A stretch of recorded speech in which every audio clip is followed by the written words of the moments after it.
وَلَقَدْ يَسَّرْنَا الْقُرْآنَ لِلذِّكْرِ فَهَلْ مِن مُّدَّكِرٍ۔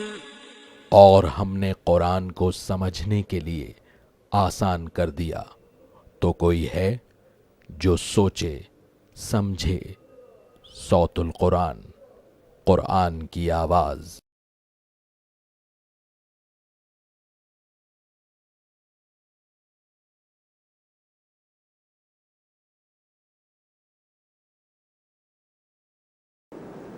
نحمده ونصلي على رسوله الكريم، اما بعد فاعوذ بالله من الشيطان الرجيم، بسم الله الرحمن الرحيم۔ قل اي شيء اكبر شهادة قل الله شهيد بيني وبينكم واوحي الي هذا القرآن لانذركم به ومن بلغ أئنكم لتشهدون ان مع الله آلهة اخرى قل لا اشهد قل انما هو الہ واحد واننی بریء مما تشرکون۔ صدق اللہ العظیم۔ سورۃ الانعام آیت نمبر 19 سے ہم مطالعہ شروع کر رہے ہیں۔ مشرکین مکہ نبی کریم صلی اللہ علیہ وسلم کی رسالت کا انکار کرتے تھے اور آپ صلی اللہ علیہ وسلم سے طرح طرح کے معجزات کا مطالبہ کرتے تھے۔ اب اللہ تعالیٰ اس کی نفی فرماتے ہوئے اللہ کے رسول صلی اللہ علیہ وسلم سے فرما رہے ہیں، قل، اے نبی صلی اللہ علیہ وسلم ان سے پوچھئے، ای شیء اکبر شہادہ، کس کی گواہی سب سے بڑھ کر ہے؟ اب ظاہری بات ہے کہ مشرکین تو جواب نہیں دیں گے، اگر وہ جواب دیں تو اللہ کو ماننا لازم آئے اور اللہ کے رسول صلی اللہ علیہ وسلم کی رسالت کو ماننا لازم آئے، تو اللہ کے رسول صلی اللہ علیہ وسلم سے کہا جا رہا ہے کہ آپ جواب دیجئے، قل اللہ، اے نبی صلی اللہ علیہ وسلم فرما دیجئے اللہ، یعنی سب سے بڑی گواہی تو اللہ کی ہے جس اللہ نے اپنے حبیب صلی اللہ علیہ وسلم کو رسول بنا کر بھیجا۔ شہید بینی و بینکم، وہ میرے اور تمہارے درمیان گواہ ہے۔ وَأُوحِيَ إِلَيَّ هَذَا الْقُرْآنِ، اور میری طرف یہ قرآن وحی کیا گیا ہے، لِأُنذِرَكُمْ بِهِ، تاکہ میں تمہیں اس سے خبردار کروں، وَمَن بَلَغَ، اور جس تک یہ پہنچ جائے۔ بار بار مشرکین مطالبات کر رہے ہیں کہ کوئی معجزہ دکھا دیا جائے، کوئی نشانی دکھا دی جائے، اور نوٹ فرمائیے کہ اس سورہ مبارکہ میں بار بار اللہ کی طرف سے یہ بات بیان کی جا رہی ہے کہ اے نبی ہم نے آپ کو قرآن عطا کیا ہے، اس قرآن کے ذریعے سے لوگوں کو خبردار کیجیے۔ نوٹ فرمائیے کہ قرآن حکیم میں دعوت کے لیے، لوگوں تک اللہ کے دین کو پہنچانے کے لیے جو بھی اصطلاحات، ٹرمنالوجیز اختیار کی گئی ہیں، ان سب کے ساتھ یہ بات بیان کی گئی کہ یہ تمام تر دعوت کا کام قرآن کے ذریعے سے ہوگا۔ چنانچہ سورہ مریم آیت نمبر 97 میں اللہ نے فرمایا کہ اے نبی بشارت دیجئے، خبردار کیجئے قرآن کے ذریعے سے۔ سورۃ المائدہ آیت نمبر 67 میں اللہ تعالیٰ نے فرمایا اے نبی قرآن لوگوں تک پہنچا دیجئے۔ سورہ الفرقان آیت نمبر 52 میں اللہ تعالیٰ نے فرمایا اے نبی اس قرآن کے ذریعے سے بڑا جہاد کیجئے، نظریات کی سطح پر، لوگوں کے عقائد کی درستگی کی سطح پر۔ اور سورہ قوف کی آخری آیت میں کہہ دیا گیا اے نبی لوگوں کو تذکیر کیجئے، نصیحت کیجئے اس قرآن حکیم کے ذریعے سے، لوگوں کو خبردار کیجئے اس قرآن حکیم کے ذریعے سے۔ تو یہ قرآن بیسک انسٹرومنٹ ہے اللہ کے رسول صلی اللہ علیہ وسلم کی دعوت کا، کہ جس کے ذریعے سے انسانیت تک اب ہمیں بھی اللہ کا پیغام پہنچانا ہے۔ نوٹ فرمائیے، فرمایا گیا کہ وَمَن بَلَغَ، اور یہ قرآن کے ذریعے سے خبردار کیے جانے کا عمل اس حد تک ہے کہ جس تک بھی یہ قرآن پہنچ جائے۔ چنانچہ ایک صحابی ہیں ربیع بن انس رضی اللہ تعالی عنہ، وہ فرماتے ہیں کہ اس آیت کا حاصل یہ ہے کہ جو بھی نبی کریم صلی اللہ علیہ وسلم کو ماننے والا ہے اور آپ کے امتی ہونے کا دعویٰ کرتا ہے، اس کی یہ ذمہ داری ہے کہ اس قرآن کے ذریعے سے لوگوں کو دعوت دے، اس قرآن کی دعوت انسانیت تک پہنچائے، اس قرآن کے ذریعے سے لوگوں کو خبردار کرے اللہ کے عذاب سے۔ اللہ ہمیں یہ فریضہ ادا کرنے کی توفیق عطا فرمائے۔ وَأُوحِيَ إِلَيَّ هَذَا الْقُرْآنُ لِأُنذِرَكُمْ بِهِ وَمَن بَلَغَ، اور میری طرف یہ قرآن وحی کیا گیا ہے تاکہ میں تمہیں اس کے ذریعے سے خبردار کروں اور جس تک یہ پہنچ جائے اسے بھی۔ أَئِنَّكُمْ لَتَشْهَدُونَ أَنَّ مَعَ اللَّهِ آلِهَةً أُخْرَىٰ، اب یہ سرچنگ کوئسچن کا انداز ہے، مخاطب کو سوچنے پر مجبور کرنے کا انداز۔ کیا تم واقعی گواہی دیتے ہو کہ اللہ کے سوا کوئی اور بھی معبود ہے؟ وہ خالق ہے، وہ مالک ہے، وہ رازق ہے، سب اس کے محتاج ہیں، وہ کسی کا محتاج نہیں۔ تو کیا تم واقعی گواہی دیتے ہو؟ ذرا سوچو کہ اللہ کے سوا بھی کوئی اور معبود ہے؟ قل لا اشہد، اے نبی صلی اللہ علیہ وسلم فرما دیجئے میں گواہی نہیں دیتا اس بات کی کہ اللہ کے ساتھ کوئی اور معبود ہو۔ قل آپ فرما دیجئے انما ہوا الہ واحد، بے شک وہ معبود واحد ہے، واننی بریء مما تشرکون، اور میں اس سے بری ہوں جو تم شرک کرتے ہو۔ اب کچھ ذکر اہل کتاب کا آ رہا ہے۔ نوٹ فرمائیے ہم مکی صورت پڑھ رہے ہیں، لیکن مکے میں پورے عرب سے لوگ آیا کرتے تھے، یہ مرکزی شہر تھا پورے عرب کا، یہیں خانہ کعبہ بھی تھا، یہیں ان کے بڑے بڑے بت بھی رکھے ہوئے تھے، تو اس اعتبار سے پورے عرب سے لوگ یہاں پر آتے تھے۔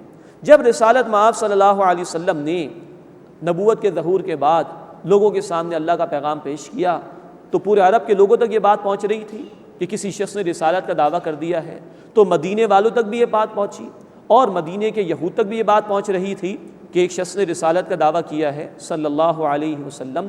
تو اس اعتبار سے مکی صورتوں میں اہل کتاب کا ذکر بھی آتا ہے، اسی کہ جب ان کے پاس یہ باتیں پہنچتی تھیں تو وہ بھی سوچتے تھے کہ کہیں یہ آخری رسول تو نہیں ہیں جن کے آنے کی بشارات ہماری کتابوں میں ہیں۔ اس حوالے سے کہا جا رہا ہے الذین آتیناہم الکتاب یعرفونہ کما یعرفون ابناءہم، وہ لوگ جنہیں کتاب عطا کی گئی ہے انہیں اس طرح پہچانتے ہیں جیسے اپنے بیٹوں کو پہچانتے ہیں۔ یہ اشارہ ہے کہ اہل کتاب کی کتابوں میں بشارات تھیں تو وہ رسول اکرم صلی اللہ علیہ وسلم کو خوب پہچانتے تھے۔ چنانچہ عبداللہ بن سلام رضی اللہ تعالیٰ عنہ جو یہودی تھے اور عالم تھے، پھر ایمان لے آئے، ان سے صحابہ کرام رضی اللہ تعالیٰ عنہ اجمعین نے پوچھا کہ آپ نے کیسے پہچانا نبی صلی اللہ علیہ وسلم کو؟ تو انہوں نے فرمایا کہ ہماری کتابوں میں اتنی واضح بشارات ہیں رسول اللہ صلی اللہ علیہ وسلم کے متعلق کہ مجھے اپنے بیٹے سے زیادہ رسول اللہ صلی اللہ علیہ وسلم کے متعلق حالات کا علم ہے اللہ کی کتاب کی روشنی میں۔ الذین آتیناہم الکتاب یعرفونہ کما یعرفون ابناءہم، وہ لوگ جنہیں کتاب عطا کی گئی ہے وہ انہیں یعنی نبی صلی اللہ علیہ وسلم کو ایسے پہچانتے ہیں جیسے کہ اپنے بیٹوں کو پہچانتے ہیں۔ الذین خسروا انفسہم فہم لا یؤمنون، جن لوگوں نے اپنے آپ کو خسارے میں ڈالا بس وہ ایمان لانے والے نہیں ہیں، اتنی واضح نشانی آنے کے بعد بھی مان کر نہیں دے رہے۔ ومن اظلم ممن افترى علی اللہ کذبا، اور اس سے بڑا ظالم کون ہوگا جو اللہ کی طرف جھوٹی بات منسوب کرے، او کذب بآیاتہ، یا جھٹلائے اس کی آیات کو۔ انہ لا یفلح الظالمون، بے شک ظالم لوگ فلاح نہیں پاتے۔ ویوم نحشرہم جمیعا، اور جس دن ہم ان سب کو جمع کریں گے، ثم نقول للذین اشرکوا، پھر ہم کہیں گے شرک کرنے والوں سے، این شرکاؤکم، کہاں ہیں تمہارے وہ شریک، الذین کنتم تزعمون، جن کا تم دعویٰ کیا کرتے تھے اور اللہ کی خدائی میں شریک کیا کرتے تھے۔ ثم لم تکن فتنتہم، پھر ان کا عذر اس کے سوا کچھ بھی نہ ہوگا، الا ان قالوا، مگر یہ کہ وہ کہیں گے، واللہ اللہ کی قسم، ربنا، جو کہ ہمارا رب ہے، ما کننا مشرکین، ہم شرک کرنے والے نہ تھے۔ یہ ہے ان کی ڈھٹائی کا مظاہرہ کہ جب جانتے بوجھتے حق کا انکار کیا تو انسان کردار کی اس پستی تک پہنچ جاتا ہے کہ اللہ کے حضور میں بھی جھوٹ بولنا شروع کر دیتا ہے۔ انظر کیف کذبوا علی انفسہم، اے نبی صلی اللہ علیہ وسلم دیکھیے کیسے وہ اپنے آپ پر جھوٹ باندھ رہے ہیں۔ وضل عنہم ما کانوا یفترون، اور جو باتیں وہ گھڑتے تھے وہ ان سے کھو گئی ہیں۔ ومنہم من یستمع الیک، اور ان میں سے بات ہے جو آپ کی طرف کان لگا کر سنتے ہیں۔ یہ مشرکین کے سرداروں کی طرف اشارہ ہے۔ نبی صلی اللہ علیہ وسلم نے جو کلام پیش کیا اس چیلنج کے ساتھ پیش کیا کہ اس کی کسی صورت کے جیسی کوئی صورت لا کے دکھا دو، تو مشرکین کے جو عوام تھے وہ یہ توقع کر رہے تھے کہ ہمارے جو بڑے سردار ہیں جن کے پیچھے ہم چلتے ہیں یہ آگے بڑھ کر شاید قبول کر لیں گے، کچھ توقعات ان کو بھی تھی۔ ان سرداروں کا معاملہ یہ تھا کہ وہ ڈھٹائی کا مظاہرہ کر رہے تھے، جانتے بوجھتے انکار کر رہے تھے، لیکن وہ جاتے تھے نبی صلی اللہ علیہ وسلم کی مجلس میں صرف اس لیے کہ وہاں جائیں اور پھر انکار کر دیں کہ میاں کچھ یہ رکھا اس کے اندر، اور اس اعتبار سے کچھ روب قائم کرنے کی کوشش کریں اپنے عوام پر اور ان کو حق سے روکنے کی کوشش کریں۔ تو فرمایا کہ وَمِنْهُمْ مَن يَسْتَمِعُ إِلَيْكَ، اور ان میں سے بعض ہے کہ آپ کی طرف کان لگا کر سنتے ہیں۔ وَجَعَلْنَا عَلَىٰ قُلُوبِهِمْ أَكِنَّةً أَن يَفْقَهُوهُ، اور ہم نے ان کے دلوں پر پردہ ڈال دیا ہے کہ وہ اسے سمجھ سکیں۔ جانتے بوجھتے جب جھٹلانے کی روش اختیار کی تو اللہ تعالیٰ نے بھی حق سے دور فرما دیا۔ وَفِي آذَانِهِمْ وَقْرًا، اور ان کے کانوں میں بوجھ ہے، یہ حق نہیں سن سکتے۔ وَإِن يَرَوْا كُلَّ آيَةٍ لَا يُؤْمِنُوا بِهَا، اور اگر وہ تمام نشانیاں دیکھ لیں تب بھی ایمان نہیں لائیں گے۔ اس میں ایسا نہیں کہ اللہ بالجبر ان کو دور کر رہا ہے ایمان سے، نہیں، انہوں نے جانتے بوجھتے انکار کی روش اختیار کر لی ہے، تو اب لاکھ ان کو سمجھا لیا جائے یہ مان کر نہیں دیں گے۔ حتی اذا جاؤک یجادلونک، یہاں تک کہ جب اے نبی صلی اللہ علیہ وسلم وہ آپ کے پاس آتے ہیں، یقول الذین کفروا، تو جن لوگوں نے کفر کیا وہ کہتے ہیں، ان ھذا الا اساطیر الاولین، یہ تو پچھلے لوگوں کی کہانیاں ہیں، معاذ اللہ ثم معاذ اللہ، اس طرح انکار کرتے تھے۔ وہم ینہون عنہ وینأون عنہ، اور وہ اس سے دوسروں کو روکتے ہیں اور خود بھی اس سے دور بھاگتے ہیں۔ نہ صرف یہ کہ خود حق کا انکار کیا بلکہ دوسروں کے بھی حق کی طرف آنے میں رکاوٹ بن گئے۔ وَيُهْلِكُونَ إِلَّا أَنفُسَهُمْ وَمَا يَشْعُرُونَ، اور وہ صرف اپنے آپ کو ہی ہلاک کرتے ہیں اور وہ اس کا شعور نہیں رکھتے۔ اب ان کی بہت بڑی حسرت کا بیان ہو رہا ہے۔ وَلَوْ تَرَىٰ إِذْ وُقِفُوا عَلَى النَّارِ، اور جب کہ تم دیکھو انہیں کہ جب وہ آگ پر کھڑے کیے جائیں گے، فَقَالُوا يَا لَيْتَنَا نُرَدُّ، تو کہیں گے اے کاش ہمیں لوٹا دیا جائے، وَلَا نُكَذِّبَ بِآيَاتِ رَبِّنَا، تو پھر ہم تصدیق کر لیں گے، وَلَا نُكَذِّبَ بِآيَاتِ رَبِّنَا، اور اپنے رب کی آیات کو جھٹلائیں گے نہیں، وَنَكُونَ مِنَ الْمُؤْمِنِينَ، اور ہم ہو جائیں گے ایمان لانے والوں میں سے۔ ایک مرتبہ موقع مل جائے تو ہم جھٹلائیں گے نہیں اور ایمان لے آئیں گے۔ یہ بہت بڑی حسرت ہے جو کئی مقامات پر قرآن نے بیان کی ہے۔ سورہ المؤمنون میں بھی الفاظ آئے ہیں، آیت نمبر 107 اور آیت نمبر 108 میں اللہ تعالیٰ وہاں کہیں گے، یہ مشرکین اور یہ حق کو جانتے بوجھتے جھٹلانے والے کہیں گے، ربنا اخرجنا منہا فإن عدنا فإنا ظالمون، اے اللہ ایک مرتبہ یہاں سے نکال دے اور ایک دفعہ مہلت عطا فرما دے، پھر اگر ہم ایسے ہی کریں تو بے شک ہم ظالم ہوں گے۔ اللہ تعالیٰ کہیں گے قال افصحوا فیہا ولا تکلمون، اسی میں رہو رسوا ہو کر اور مجھ سے کلام بھی نہ کرو۔ اللہ اس حسرت بھرے انجام سے ہماری حفاظت فرمائے، ہمیں حق قبول کرنے اور اس کے تقاضوں پر عمل کرنے کی توفیق عطا فرمائے۔ بل بدا لہم ما کانوا یخفون من قبل، بلکہ اس سے پہلے جو کچھ وہ چھپایا کرتے تھے وہ ان پر ظاہر ہو گیا۔ وَلَوْ رُدُّوا لَعَادُوا لِمَا نُهُوا عَنْهُ، اور اگر انہیں لوٹا بھی دیا جائے تو پھر وہی کرنے لگیں گے جس سے وہ روکے گئے ہیں۔ وَإِنَّهُمْ لَكَاذِبُونَ، اور یقیناً وہ جھوٹے ہیں۔ اس اعتبار سے انسان کو سوچ سمجھ کر زندگی بسر کرنی چاہیے۔ جو مہلت اللہ نے عطا فرمائی ہے ایک ہی مرتبہ دی گئی ہے، انسان اسی مہلت سے فائدہ اٹھا لے تو کامیاب، اور جھٹلائے اور اڑا رہے حق کی مخالفت پر تو اس سے بڑی کوئی ناکامی نہیں ہو سکتی۔ اس کے بعد ذکر کیا جا رہا ہے کچھ ان لوگوں کا جو آخرت کا انکار کرتے تھے کہ کوئی زندگی کے بعد موت نہیں، جو آخرت کا انکار کیا کرتے تھے کہ مرنے کے بعد کوئی زندگی نہیں ہے، کوئی ہمیں دوبارہ کھڑا نہیں کیا جائے گا۔ وَقَالُوا إِنْ هِيَ إِلَّا حَيَاتُنَا الدُّنْيَا، اور وہ کہتے ہیں کہ ہماری تو صرف یہ دنیا ہی کی زندگی ہے، وَمَا نَحْنُ بِمَبْعُوثِينَ، اور ہم دوبارہ زندہ کیے جانے والے نہیں ہیں۔ یہ ایک گروہ تھا اس معاشرے میں بھی جو سرے سے آخرت کا انکار کرتا تھا۔ اللہ تعالیٰ تفسیرہ فرماتے ہیں سورۃ المؤمنون آیت نمبر 115 میں، أَفَحَسِبْتُمْ أَنَّمَا خَلَقْنَاكُمْ عَبَثًا وَأَنَّكُمْ إِلَيْنَا لَا تُرْجَعُونَ، کیا تم نے یہ سمجھ لیا کہ ہم نے تمہیں بیکار پیدا کیا ہے اور تمہیں ہماری طرف لوٹ کر نہیں آنا؟ فَتَعَالَى اللَّهُ الْمَلِكُ الْحَقُّ، اللہ جو سچا بادشاہ ہے بہت بلند ہے اس بات سے کو کسی کو بیکار پیدا کرے۔ تو زندگی ہے، یقیناً ہے اس دنیا کے بعد، اور پیشی ہوگی اللہ کے حضور میں۔ فرمایا وَلَوْ تَرَىٰ إِذْ وُقِفُوا عَلَىٰ رَبِّهِمْ، اور اگر تم دیکھو جب وہ اپنے رب کے حضور کھڑے کیے جائیں گے، قَالَ أَلَيْسَ هَٰذَا بِالْحَقِّ، تو اللہ تعالیٰ فرمائیں گے کیا یہ حق نہیں ہے؟ قالوا بلا، وہ کہیں گے ہاں ہاں، وربنا، اور ہمارے رب کی قسم یہ حق ہے۔ قال فذوقوا العذاب بما کنتم تکفرون، اللہ تعالیٰ فرمائیں گے پس عذاب چکھو اس لیے کہ تم کفر کیا کرتے تھے۔ اللہم اجرنا من النار، اے اللہ ہمیں آگ کے عذاب سے محفوظ فرما۔ وہاں ماننے کا کوئی فائدہ نہیں ہے، ماننے کا فائدہ اس دنیا میں ہے، یہاں انسان مان لے تو کامیابی ہے۔ اب اگلا رکوع آ رہا ہے، رکوع نمبر 4 اس سورہ مبارکہ کا، اس میں مشرکین کے انجام کا ذکر ہے، کچھ ان کو دھمکیاں دی گئی ہیں، اللہ کے رسول صلی اللہ علیہ وسلم کو ان لوگوں کی مخالفت پر تسلی دی گئی ہے، اور اللہ کی قدرتوں کی نشانیاں بیان کی گئی ہیں۔ قد خسر الذین کذبوا بلقاء اللہ، یقیناً وہ لوگ خسارے میں پڑ گئے جنہوں نے اللہ سے ملاقات کو جھٹلایا۔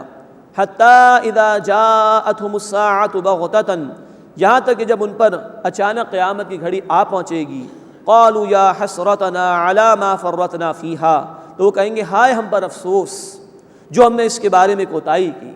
وہم یحملون اوزارہم علی ظہورہم، اور وہ اپنے بوجھ اپنی پیٹھوں پر اٹھائے ہوئے ہوں گے۔ الا ساء ما یذرون، آگاہ ہو جاؤ، برا ہے جو وہ اٹھائیں گے۔ اللہ اس برے انجام سے ہماری حفاظت فرمائے۔ وما الحیات الدنیا الا لعب و لہو، اور دنیا کی زندگی صرف کھیل اور تماشا ہے۔ یہ ہے اس دنیا کی حقیقت، عارضی ہے، فانی ہے، چند روزہ ہے۔ وَلَلدَّارُ الْآخِرَةُ خَيْرٌ لِلَّذِينَ يَتَّقُونَ، اور آخرت کا گھر ان لوگوں کے لیے بہتر ہے جو تقویٰ کا رویہ اختیار کرتے ہیں، اللہ کی نافرمانی سے بچنے کی کوشش کرتے ہیں۔ اصل زندگی آخرت کی ہے، اور دنیا کی زندگی کھیل تماشا، بہت تیزی سے گزر جانے والی۔ اللہ کے رسول صلی اللہ علیہ وسلم فرماتے ہیں، مسلم شریف کی روایت ہے، تم میں سے کوئی شخص اپنی انگلی سمندر میں ڈال کر دیکھے کہ اس پر کتنا پانی لگ کر آیا۔ یہ جو پانی لگ کر آیا دنیا کی زندگی، اور وہ نہ ختم ہونے والا سمندر وہ آخرت کی زندگی ہے۔ ان کا کوئی کمپیریزن نہیں، کوئی موازنہ نہیں۔ یہ دنیا کی زندگی محض دھوکہ اور فریب ہے۔ ہاں ایک اعتبار سے نوٹ فرمائیے، آخرت کی ہمیشہ کی زندگی کے نتائج کا انحصار اس دنیا کی زندگی پر ہے۔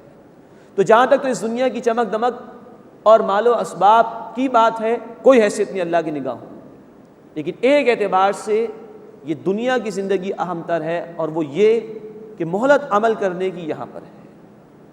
یہاں جیسے ہمارے اعمال ہوں گے اسی کے مطابقت رکھتے ہوئے آخرت میں نتائج ملیں گے، اسی کے مطابق ہمیں آخرت میں نتائج ملیں گے۔ وَمَا الْحَيَاةُ الدُّنْيَا إِلَّا لَعِبٌ وَلَهْوٌ، اور دنیا کی زندگی صرف کھیل اور تماشا ہے۔ وَلَلدَّارُ الْآخِرَةُ خَيْرٌ لِلَّذِينَ يَتَّقُونَ، اور آخرت کا گھر ان لوگوں کے لیے بہتر ہے جنہوں نے تقویٰ کا رویہ اختیار کیا، اللہ کی نافرمانی سے بچتے رہے۔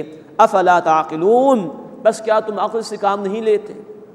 اس کے بعد نبی صلی اللہ علیہ وسلم کو تسلی دی جا رہی ہے، قَدْ نَعْلَمُ إِنَّهُ لَيَحْزُنُكَ الَّذِي يَقُولُونَ، اے نبی صلی اللہ علیہ وسلم، بے شک ہم ضرور جانتے ہیں اس بات کو کہ جو آپ کو رنجیدہ کرتی ہے۔ فَإِنَّهُمْ لَا يُكَذِّبُونَكَ، بے شک وہ لوگ آپ کو نہیں جھٹلاتے ہیں۔ وَلَكِنَّ الظَّالِمِينَ بِآيَاتِ اللَّهِ يَجْحَدُونَ، بلکہ ظالم لوگ اللہ کی آیات کا انکار کرتے ہیں۔ چنانچہ جامع ترمذی میں بھی روایت ہے، ابو جہل نے بھی کہا کہ اے محمد صلی اللہ علیہ وسلم، ہم آپ کو نہیں جھٹلاتے، اسے کہ 40 برس کی زندگی آپ صلی اللہ علیہ وسلم کی ان کے سامنے تھی، ان لوگوں نے آپ کو الصادق اور الامین کہا تھا، تو اس نے کہا کہ ہم آپ کو نہیں جھٹلاتے، ہم تو اللہ کے کلام کا انکار کرتے ہیں۔ تو اللہ تعالیٰ بھی تسلی دے رہے کہ نبی ہمارے علم میں ہے جو بات آپ کو رنجیدہ کرتی ہے تو یہ آپ کو نہیں جھٹلاتے بلکہ یہ ظالم اللہ کی آیات کا انکار کرتے ہیں۔ اب مزید تسلی دی جا رہی ہے، وَلَقَدْ كُذِّبَتْ رُسُلٌ مِّن قَبْلِكَ، اور یقیناً اے نبی صلی اللہ علیہ وسلم آج سے پہلے بھی رسولوں کو جھٹلایا گیا ہے۔ یہ حق اور باطل کی کشمکش تو ہمیشہ سے چلی آ رہی ہے، پہلے بھی رسول جھٹلائے گئے۔ فَصَبَرُوا عَلَىٰ مَا كُذِّبُوا، تو جس پر وہ جھٹلائے گئے ان لوگوں نے صبر کیا، اللہ کے رسول صبر کرتے رہے۔ وَأُوذُوا، اور جو انہیں تکلیفیں دی گئیں اس پر وہ صبر کرتے رہے۔ حَتَّىٰ أَتَاهُمْ نَصْرُنَا، یہاں تک کہ ان کے لیے ہماری مدد آ گئی۔ بالآخر اللہ رسولوں کی مدد فرماتا، جھٹلانے والوں کو ختم فرما دیتا ہے۔ یہ تفصیل انشاءاللہ سورۃ الاعراف میں ہم پڑھیں گے۔ وَلَا مُبَدِّلَ لِكَلِمَاتِ اللَّهِ، اور اللہ کی باتوں کو بدلنے والا کوئی بھی نہیں۔ وَلَقَدْ جَاءَكَ مِن نَبَإِ الْمُرْسَلِينَ، اور یقیناً اے نبی صلی اللہ علیہ وسلم آپ کے پاس رسولوں کی خبروں میں سے پہنچ چکا ہے، ان کے حالات آپ سے بیان کر دیے گئے ہیں۔ یوں گویا اللہ کے رسول صلی اللہ علیہ وسلم کو اور ان کے ذریعے سے اہل ایمان کو تسلی دی جا رہی ہے کہ وہ ثابت قدمی کے ساتھ اللہ کے دین کی بات کو بیان کریں اور اس پر عمل کریں۔ اس کے بعد رد کیا جا رہا ہے مشرکین کے اس مطالبے کا جو وہ کیا کرتے تھے ہمیں کوئی معجزات دکھا دیے جائیں، اور قرآن کو ناکافی سمجھ رہے تھے۔ اب اللہ کے رسول سے خطاب ہو رہا ہے صلی اللہ علیہ وسلم، اور رد کیا جا رہا ہے مشرکین مکہ کے مطالبات کا۔ فرمایا کہ وَإِن كَانَ كَبُرَ عَلَيْكَ إِعْرَاضُهُمْ، اور اگر اے نبی صلی اللہ علیہ وسلم ان کا اعراض کرنا آپ پر بھاری گزر رہا ہے، فَإِنِ اسْتَطَعْتَ أَن تَبْتَغِي نَفَقًا فِي الْأَرْضِ أَوْ سُلَّمًا فِي السَّمَاءِ، تو اگر آپ سے ہو سکے تو زمین میں کوئی سرنگ یا آسمان میں کوئی سیڑھی تلاش کر لیجئے۔ فَتَأْتِيَهُمْ بِآيَةٍ، پھر ان کے پاس کوئی نشانی لے آئیے۔ ظاہری بات ہے کہ ایسا نہیں ہو سکتا، اللہ نے اپنے حبیب صلی اللہ علیہ وسلم کو مبعوث فرمایا اور وہ حق ہی بیان کر رہے ہیں لوگوں کے سامنے۔ یہ سنایا جا رہا ہے مشرکین مکہ، اور نوٹ فرمائیے کہ مکی صورتوں میں انداز یہی ہوتا ہے اللہ کا کہ خطاب ہوتا ہے رسول کریم صلی اللہ علیہ وسلم سے، یا تو کچھ ہدایات دی جاتی ہیں اہل ایمان کو، یا نفی کی جاتی ہے مشرکین کے عقائد کی اور ان کو رد کیا جاتا ہے۔ وَلَوْ شَاءَ اللَّهُ لَجَمَعَهُمْ عَلَى الْهُدَىٰ، اور اگر اللہ چاہتا تو انہیں ہدایت پر جمع فرما دیتا. فَلَا تَكُونَنَّ مِنَ الْجَاهِلِينَ، تو بس اے نبی صلی اللہ علیہ وسلم آپ جذباتی لوگوں میں سے مت ہو جائیے. اور اس کے ذریعے سے دیگر لوگوں کو بھی سنایا جا رہا ہے کہ اللہ نے قرآن عطا فرما دیا ہے. یہ ہے اصل معجزہ محمد کریم صلی اللہ علیہ وسلم کا، اسی کے ذریعے سے ہدایت ملے گی. اب جو چاہے ہدایت حاصل کرنا اس قرآن کی طرف آئے، اس سے بڑا کوئی معجزہ نہیں ہے. یہ ہے اللہ تعالیٰ کی شان بے نیازی کا ذکر جو اس صورت میں بار بار آیا ہے کہ اے حبیب صلی اللہ علیہ وسلم قرآن کے سوا کوئی چیز نہیں دی جائے گی. اب ان لوگوں کو اگر ماننا ہے تو قرآن کو مانے، اس کے ذریعے سے ہی ہدایت ملے گی، اس کے سوا نہیں. اور یہ جو فرمایا کہ وَلَوْ شَاءَ اللَّهُ لَجَمَعَهُمْ عَلَى الْهُدَىٰ، اور اگر اللہ چاہتا تو انہیں ہدایت پر جمع فرما دیتا. اللہ زبردستی کسی کو ہدایت نہیں دیتا. اللہ نے عقل و شعور انسان کو دیا، حق واضح کر دیا، اب خود فیصلہ کرو. حق کی طرف آنا چاہو گے حق کا راستہ آسان کر دیا جائے گا، خود گمراہ ہونے کا فیصلہ کرو گے وہی راستہ تمہارے لیے آسان کر دیا جائے گا. انما یستجیب الذین یسمعون، قبول تو صرف وہی لوگ کرتے ہیں جو سنتے ہیں. والموتى، اور جو مردہ ہیں، یبعثهم اللہ، اللہ نے دوبارہ زندگی عطا فرمائے گا. ثم الیہ یرجعون، پھر وہ اسی کی طرف لوٹائے جائیں گے. مراد ہے کہ جن کی روح زندہ ہے، جن کے دل میں حق کی تڑپ موجود ہے، وہ حق کو فوراً قبول کرتے ہیں. اور جن کے دل مردہ ہو چکے ہیں، جن کی روح مردہ ہو چکی ہے، جو جانتے بوجھتے حق کی نفی کر رہے ہیں، انکار کر رہے ہیں، ان کو حق سے فائدہ اب نہیں ملے گا. لیکن بہرحال اللہ دوبارہ زندگی عطا فرمائے گا، سب اللہ کی طرف لوٹائے جائیں گے، اور وہاں اللہ کے ہاں جواب دہی ہے کہ حق قبول کیا تھا یا نہیں کیا تھا. وَقَالُوا لَوْلَا نُزِّلَ عَلَيْهِ آیَةٌ مِّن رَّبِّهِ، اور وہ کہتے ہیں کہ ان پر ان کے رب کی طرف سے کوئی نشانی نازل کیوں نہیں کی جاتی. قل، اے نبی صلی اللہ علیہ وسلم فرما دیجئے، ان اللہ قادر علی ان ينزل آیہ، بے شک اللہ اس بات پر قادر ہے کہ وہ کوئی نشانی نازل فرما دے. ولکن اکثرهم لا يعلمون، لیکن ان میں سے اکثر جانتے نہیں. یہ جو فرمائش معجزات کا مطالبہ ہو رہا ہے، یہ کسی بھی قوم کے لیے بڑا ہی نازک مرحلہ ہوتا ہے. ہم سورۃ المائدہ آیت نمبر 115 میں پڑھ چکے ہیں کہ ایسے معجزات دے دیے جانے کے بعد بھی اگر لوگ نہ مانیں تو شدید ترین عذاب پھر اللہ کی طرف سے آتا ہے. تو یہ سمجھ نہیں رہے اس بات کو کہ اگر ان کی فرمائشوں کے مطابق کوئی شے دے دی جائے اور پھر انہوں نے انکار کیا تو اللہ کے عذاب سے دو چار ہوں گے.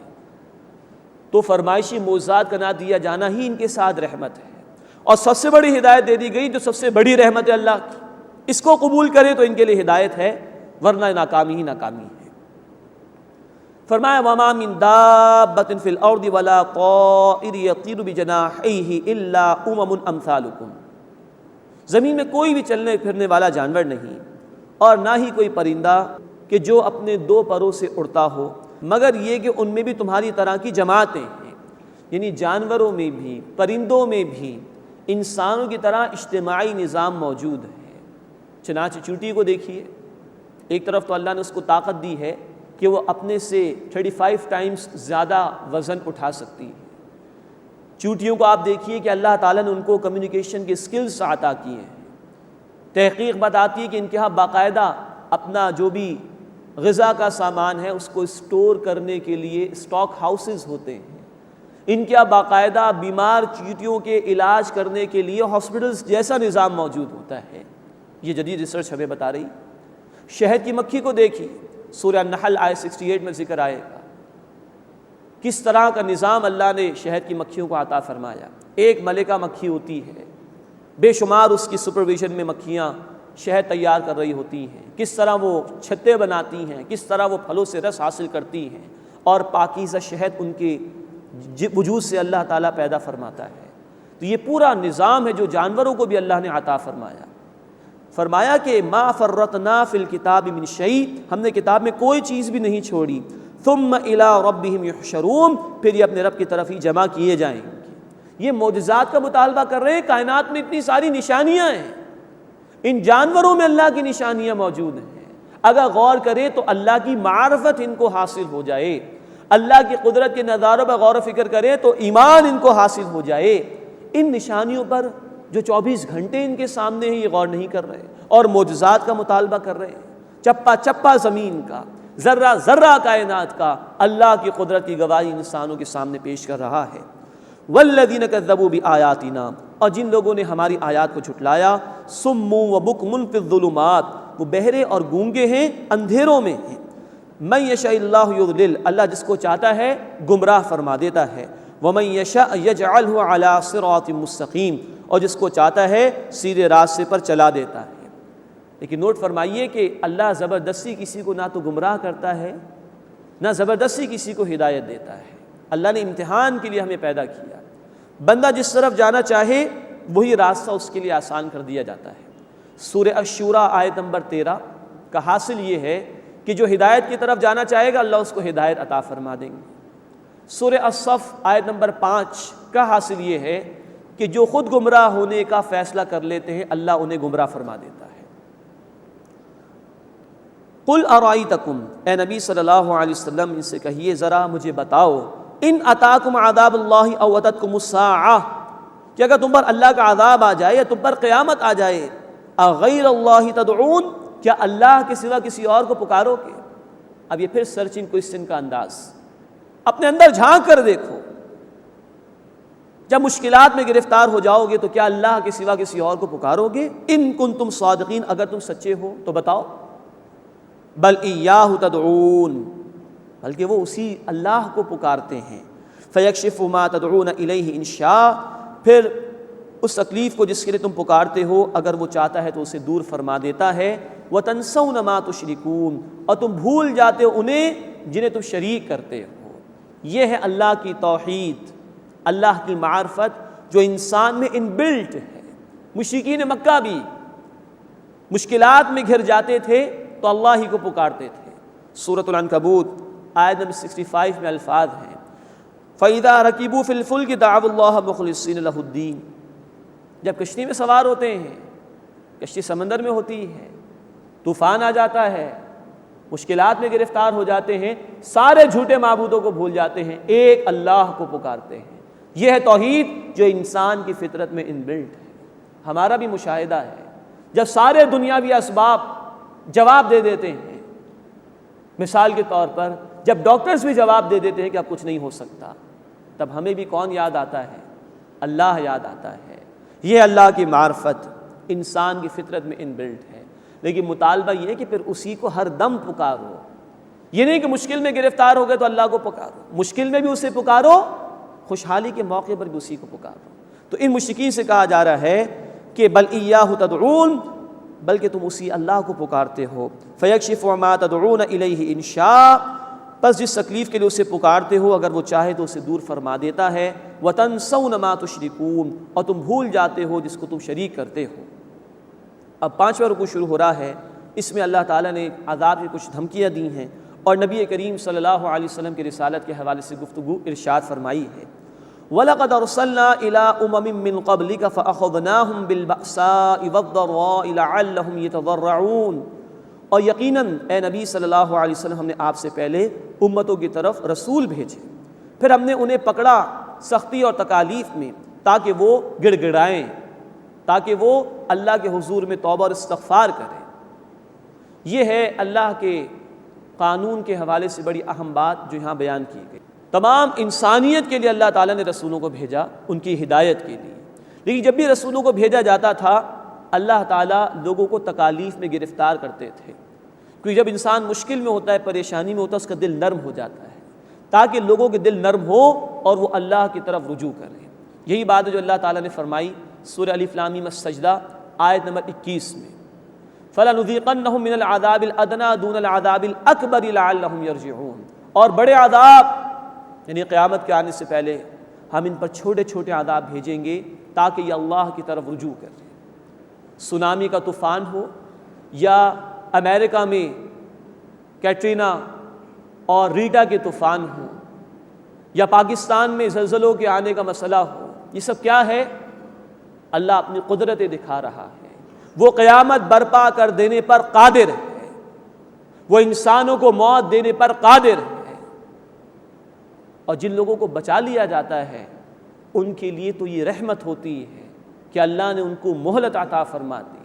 اب وہ رجوع کریں اللہ کے حضور، گڑ گڑائیں، دعائیں کریں اس سے تاکہ اللہ انہیں اپنے عذاب سے بھی محفوظ فرمائے اور ان کو ہدایت پر عمل کرنے کی توفیق عطا فرمائے۔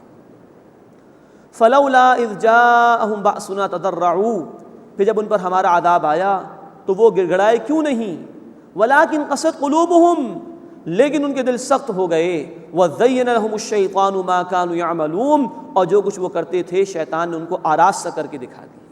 بجائے اس کے کہ دل نرم ہوتے، اللہ کی طرف رجوع ہوتے، سچی توبہ کرتے، اور گناہوں میں آگے بڑھ گئے، شیطان نے گناہ اور مزین کر کے دکھا دیے۔ اس سے بڑی انسان کی بدنصیبی، اس سے بڑی انسان کی محرومی نہیں ہو سکتی کہ اللہ اس کو سنبھلنے کا موقع دے اور انسان مزید شرارتوں پر آگے بڑھنے کی کوشش کرے۔ فلما نسوا ما ذکروا بہ، پھر جب وہ بھول گئے اس نصیحت کو جو انہیں کی گئی، فتحنا علیہم ابواب کل شیء، تو ہم نے ان پر ہر چیز کے دروازے کھول دیے۔ پھر اللہ نے انہیں ان کے حال پر چھوڑ دیا، جاؤ عیش کر لو دنیا کے اندر چند دن کے لیے۔ اور لوگ سمجھتے تھے بڑے اچھے جا رہے ہیں، لیکن فرمایا حتی اذا فرحوا بما اوتوا، یہاں تک کہ جب وہ اس سے خوش ہو گئے جو کچھ انہیں عطا کیا گیا تھا، اخذناہم بغتۃ فاذا ہم مبلسون، تو ہم نے اچانک ان کو پکڑ لیا، بس اسی وقت وہ مایوس ہو کر رہ گئے۔ یہ ہے بڑا خطرناک معاملہ جو کسی قوم کے ساتھ کیا جائے۔ جب وہ نافرمانی پر آ جائے قوم تو اللہ خوشحالی کے دروازے کھول دیتا ہے۔ قوم کے لوگ اپنی دانش میں سمجھتے ہیں کہ بہت اچھے جا رہے ہیں، یہ ڈھیل ہوتی ہے اللہ کی طرف سے، اور اچانک اللہ پکڑ فرماتا ہے اور لوگوں کو اندازہ بھی نہیں ہوتا۔ اللہ ہمیں سچی توبہ کرنے کی توفیق عطا فرمائے، اپنے حضور رونے کی گڑگڑانے کی توفیق عطا فرمائے، اور جو مہلت اللہ نے ہمیں عطا فرمائی اللہ ہمیں اپنی آنکھوں کے بند ہونے سے پہلے اس سے استفادہ کرنے کی توفیق عطا فرمائے۔ فقطع دابر القوم الذین ظلموا، بس ظالم قوم کی جڑ کاٹ دی گئی۔ والحمد للہ رب العالمین، اور تمام شکر تمام تعریف اللہ کے لیے ہے جو تمام جہان والوں کا رب ہے۔ ظالموں کی پکڑ ہو جائے تو زمین سے فساد ختم ہو جاتا ہے، یہ ہے رحمت اللہ کی جس پر اس کا شکر ادا کرنا واجب ہے۔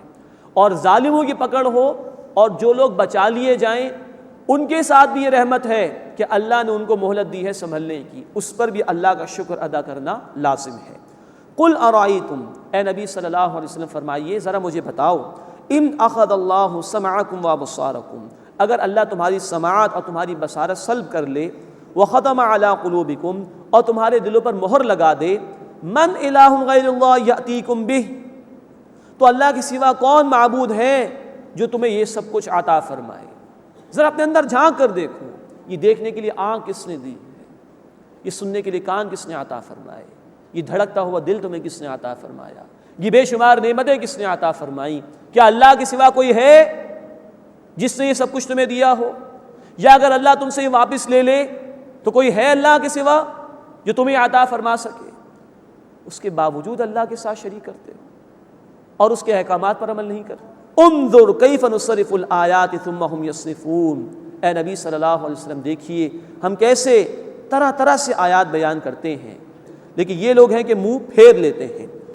قل ارائیتکم، اے نبی صلی اللہ علیہ وسلم فرمائیے ذرا مجھے بتاؤ، ان اتاکم عذاب اللہ بغتۃ او جہرۃ، اگر تم پر اللہ کا عذاب اچانک یا اعلانیہ طور پر آ جائے، هل یہلک الا القوم الظالمون، تو کیا ظالموں کے سوا کوئی اور ہلاک ہوگا؟ کیا تم ڈرتے نہیں اللہ کی پکڑ سے کہ نافرمانیاں کر رہے ہو اور اللہ کا عذاب اچانک آگے پکڑ لے؟ اس بات سے بے خوف ہو گئے ہو؟ وما نرسل المرسلین الا مبشرین، اور ہم رسول نہیں بھیجتے مگر خوشخبری سنانے والے بنا کر اور خبردار کرنے والے بنا کر۔ فمن آمن واصلح، پس جو ایمان لایا اور جس نے عمل کی اصلاح کر لی، فلا خوف علیہم ولا هم یحزنون، تو ایسے لوگوں پر نہ کوئی خوف ہوگا اور نہ وہ غمگین ہوں گے۔ اللہ تعالی ہمیں ایسے لوگوں میں شامل فرمائے۔ اس کے برعکس والذین کذبوا بآیاتنا، اور جن لوگوں نے ہماری آیات کو جھٹلایا، یمسہم العذاب بما کانوا یفسقون، تو انہیں عذاب پہنچے گا اس لیے کہ وہ نافرمانی کیا کرتے تھے۔ اللہ تعالی ہمیں ایسے لوگوں میں ہونے سے محفوظ فرمائے۔ اس کے بعد پھر ذکر ہو رہا ہے مشرکین مکہ طرح طرح کے معجزات کا مطالبہ کر رہے تھے، اور اللہ کے رسول صلی اللہ علیہ وسلم سے کہتے تھے کہ یہ نشانی دکھا دے، یہ کر کے دکھا دے۔ اللہ کے رسول علیہ السلام سے اللہ تعالیٰ نے کہلوایا کہ میرا یہ اختیاری نہیں ہے، میں تو رسول ہوں اللہ کا اور اس کی وحی کا پابند ہوں۔ قل لا اقول لکم عندی خزائن اللہ، اے نبی صلی اللہ علیہ وسلم فرما دیجئے میں نہیں کہتا تم سے کہ میرے پاس اللہ کے خزانے ہیں، ولا اعلم الغیب، اور نہ میں غیب کو جانتا ہوں، ولا اقول لکم انی ملک، اور نہ میں تم سے کہتا ہوں کہ میں فرشتہ ہوں، ان اتبع الا ما یوحى الی، میں تو صرف اسی کی پیروی کرتا ہوں جو مجھ پر وحی کی جاتی ہے۔ قل، اے نبی صلی اللہ علیہ وسلم ان سے پوچھئے هل يستوي الاعمى والبصیر، کیا نابینا اور دیکھنے والا برابر ہو سکتے ہیں؟ افلا تتفکرون، بس کیا تم غور و فکر سے کام نہیں لیتے؟ مراد یہ کہ دیکھو تم جب مجھ سے مطالبات کر رہے ہو تو میں نے دعویٰ کب کیا ہے کہ میں تمہیں کچھ دکھا سکتا ہوں، کچھ پیش کر سکتا ہوں؟ میں تو خود اللہ کی وحی کا پابند ہوں، اللہ نے جو حکم مجھے عطا فرمایا اس پر عمل کرتا ہوں، تمہارے سامنے پیش کرتا ہوں، تو میں نے دعویٰ ہی نہیں کیا۔ دوسری بات یہ کہ یہ مطالبات کو پورا کرنا میرا کام نہیں، میں حق تم تک پہنچانے آیا ہوں، ایمان تمہیں دینے کے لیے آیا ہوں، اس کو بڑھ کر آگے قبول کرو تاکہ تمہیں کامیابی حاصل ہو سکے۔ اور فرمایا کہ یہ فرما دیجئے نبی صلی اللہ علیہ وسلم کہ دیکھنے والا اور نابینا برابر نہیں ہو سکتے، جس کے پاس ایمان کی روشنی ہے، جس کے پاس اللہ کی وحی ہے وہ، اور دوسرا وہ شخص کہ جو گمراہی کے اندر ہے، جو نافرمانی پر اڑا ہوا ہے، یہ دونوں برابر نہیں ہو سکتے۔ افلا تتفکرون، بس کیا تم غور و فکر سے کام نہیں لیتے؟ اب چھٹا رکوع شروع ہو رہا ہے سورہ مبارکہ کا، اس میں اہل ایمان سے تعلق قائم کرنے کا حکم دیا جا رہا ہے اور اللہ تعالیٰ کی رحمت کا بیان بھی کیا گیا ہے۔ وَأَنذِرْ بِهِ الَّذِينَ يَخَافُونَ أَن يُحْشَرُوا إِلَىٰ رَبِّهِمْ، اور اے نبی صلی اللہ علیہ وسلم اس قرآن کے ذریعے سے ان لوگوں کو خبردار کیجئے جو خوف رکھتے ہیں کہ اپنے رب کے سامنے جمع کیے جائیں گے۔ لَيْسَ لَهُم مِّن دُونِهِ وَلِيٌّ وَلَا شَفِيعٌ، اس کے سوا ان کا کوئی حمایتی ہوگا اور نہ ہی کوئی سفارش کرنے والا۔ لَعَلَّهُمْ يَتَّقُونَ، تاکہ وہ بچتے رہیں۔ آپ خبردار کیجئے ان کو جو آخرت کا خوف رکھتے ہیں تاکہ وہ اللہ کی نافرمانی سے بچتے رہیں۔ مزید نوٹ فرمائیے، دوبارہ ذکر آیا قرآن کے ذریعے سے خبردار کیجئے، قرآن کو بیسک انسٹرومنٹ بنانا ہے دعوت کے لیے۔ وَلَا تَطْرُدِ الَّذِينَ يَدْعُونَ رَبَّهُمْ بِالْغَدَاةِ وَالْعَشِيِّ، اور اے نبی صلی اللہ علیہ وسلم آپ ان لوگوں کو دور نہ کیجئے جو صبح و شام اپنے رب کو پکارتے ہیں۔ یریدون وجہہ، وہ اس کی رضا چاہتے ہیں۔ ما علیک من حسابہم من شیء، آپ کے ذمے ان کے حساب میں سے کچھ نہیں ہے۔ وما من حسابک علیہم من شیء، اور نہ آپ کے حساب میں سے ان پر کچھ ہے۔ فتطردہم فتکون من الظالمین، اور اگر آپ نے انہیں دور کیا تو آپ بے انصاف لوگوں میں سے ہو جائیں گے۔ مشرکین مکہ نبی صلی اللہ علیہ وسلم سے کہتے تھے کہ محمد صلی اللہ علیہ وسلم، یہ آپ کی مجلس میں تو بڑے غریب قسم کے لوگ آ کر بیٹھتے ہیں، یہ بلال، یہ صہیب، یہ خباب رضی اللہ تعالی عنہم اجمعین، تو ہم آپ کی محفل میں نہیں آ سکتے، یہ تو ہمارے معاشرے کے گئے گزرے لوگ ہیں، بڑے غریب قسم کے لوگ ہیں، معاذ اللہ۔ یہ انہوں نے اپنے تکبر کا اظہار اس طریقے سے کیا۔ اللہ کے رسول صلی اللہ علیہ وسلم کے ذریعے سے ہم سب کو تلقین ہے کہ جو صبح و شام اللہ کو پکارنے والے ہیں، جو اللہ کی رضا کو حاصل کرنا چاہتے ہیں، دنیا کے طالب نہیں، اے نبی ان سے اپنے تعلق کو مضبوط کیجیے اور انہیں اپنے سے دور مت کیجیے گا، یہ بے انصافی کی روش ہو جائے گی۔ اور یہ جو فرمائے کہ آپ کے ذمے ان کے حساب میں سے کچھ نہیں اور آپ کے حساب میں سے ان کے ذمے کچھ نہیں ہے، مراد ہے کہ ہر شخص اپنے اعمال کا ذمہ دار ہے، لیکن ہدایت یہ دی گئی کہ ایمان والے ایمان والوں سے جڑے رہیں۔ ہمارے دین میں اللہ کی نگاہوں میں کسی کے اونچے ہونے کا معیار اور بنیاد مال و اسباب نہیں ہے۔ قرآن کہتا ہے سورۃ الحجرات آیت نمبر 13 میں، ان اکرمکم عند اللہ اتقاکم، اللہ کی نگاہوں میں سب سے زیادہ معزز وہ ہے جو سب سے بڑھ کر اللہ کا تقوی اختیار کرنے والا، یعنی اللہ کی نافرمانی سے بچنے والا ہو۔ اللہ کے رسول صلی اللہ علیہ وسلم کے ذریعے سے ہمیں ہدایت دی جا رہی ہے کہ ایمان والوں سے ہمیں اپنا تعلق قائم کرنا چاہیے۔ دنیا پرستوں کا معیار ہے کہ وہ مال کی بنیاد پر اونچ اور نیچ کے فرق کے اندر مبتلا ہوتے ہیں، اللہ والوں کا معیار یہ ہونا چاہیے کہ وہ تقوی کی بنیاد پر دیکھیں، جو متقی ہے اس سے اپنے تعلق کو قائم کرنے کی کوشش کریں۔ وَكَذَلِكَ فَتَنَّا بَعْضَهُمْ بِبَعْضٍ، اور اسی طرح ہم نے ان میں سے بعض کو بعض کے ذریعے سے آزمایا۔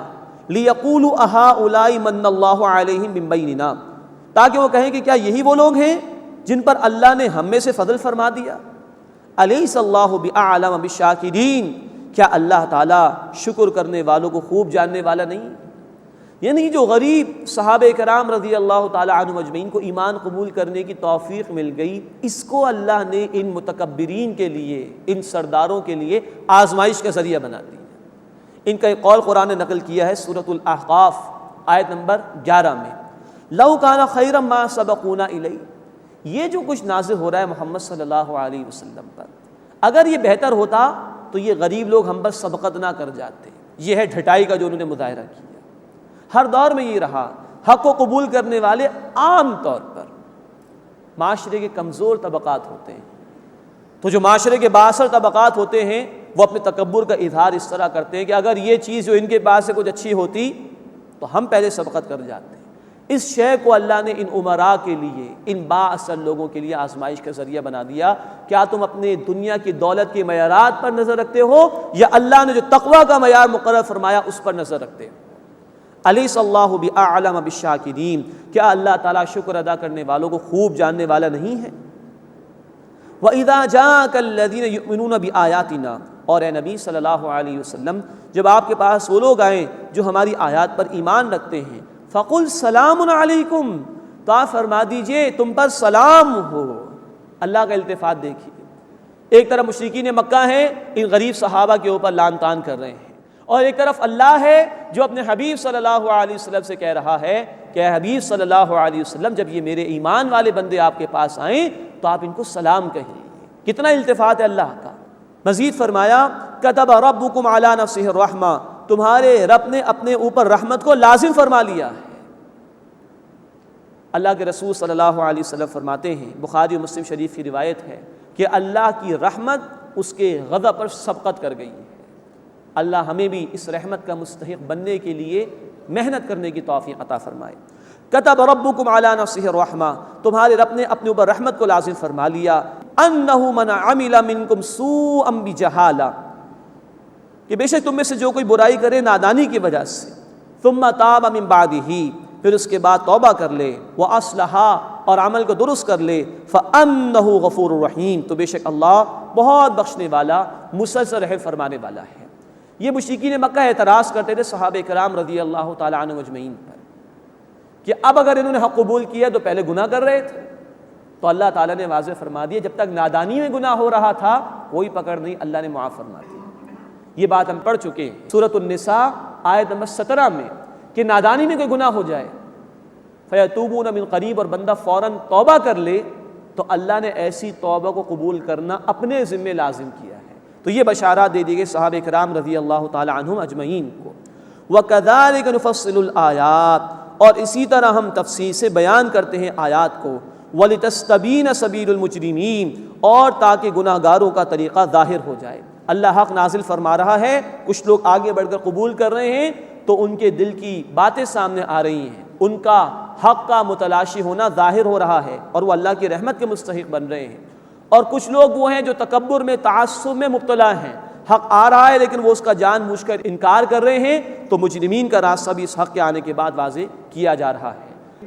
اللہ ہمیں حق قبول کر کے اس کے تقاضوں پر عمل کرنے کی توفیق عطا فرمائے اور تکبر اور تعصب سے بچنے کی توفیق عطا فرمائے، آمین یا رب العالمین۔ وآخر دعوانا ان الحمد للہ رب العالمین۔